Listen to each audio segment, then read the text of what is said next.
Gandang tanghali po. Ano po yun? Sino sila? Nandiyan po ba'y magtatawas? Si Kamangga. Opo. Bakit po? Anong sadya nyo? Papatawas po namin to eh. Tatanong ko po muna. Kamangga, meron ka daw gagamutin. Pwede ka ba? Sige, papasukin mo na. Sige pa, pumasok po kayo. Diretso lang po. At gagaya ko lang yung upuan dito. Kuya, dito na lang po. Ano po bang nararamdaman nyo? Iba na po kinikilos yun eh. Iba. Teka mo. Gumagawa ko muna ng meditation. Kung hindi magandang... Opo, po si Kamang. Hindi ko paniwala. Iba po yan eh. Ang manggagamot po yun yung nakaraan po nakita nyo. Baka po yung manghuhula. Ayun. Papakita kita ng konting kakayahan ko.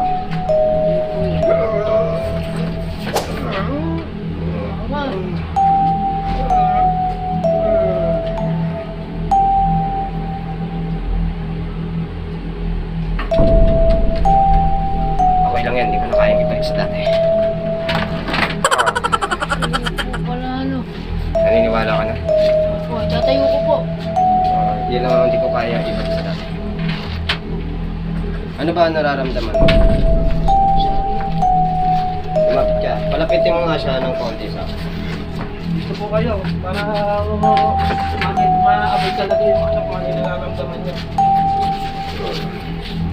Tanggalin mo nga muna ang damit mo.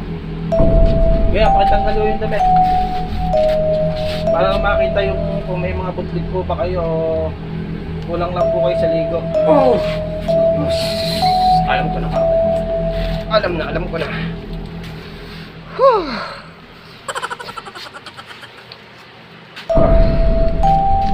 Para tanggal ang damit mo. Ikot. Itasin mo ang dalawang kamay. Alam ko na.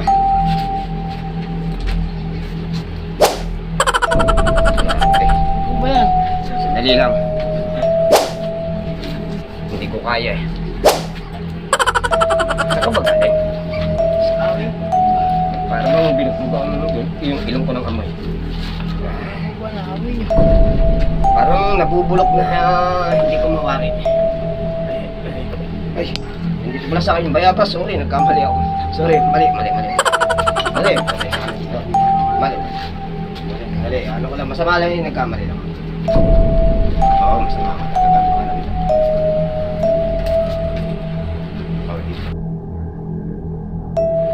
Merong masamang elemento sa'yo dito. Malapit ko na siyang makita. Konting ano mo lang, relax mo lang ang pangangatawan.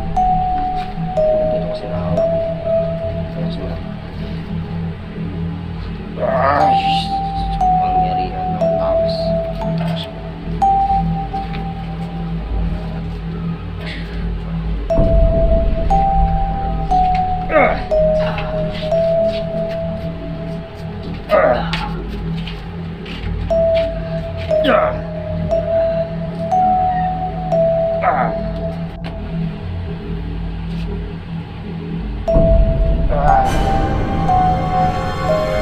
Ito na ang resulta ng yung lumabas. Tatawagin ko yung mga kasama mo.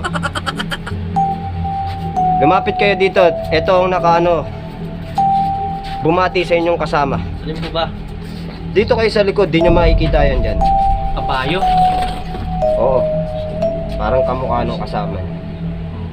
Kabayo. Kumarap ko nga. Isang ipin eh. Umiti ka. Yan, side. Oo.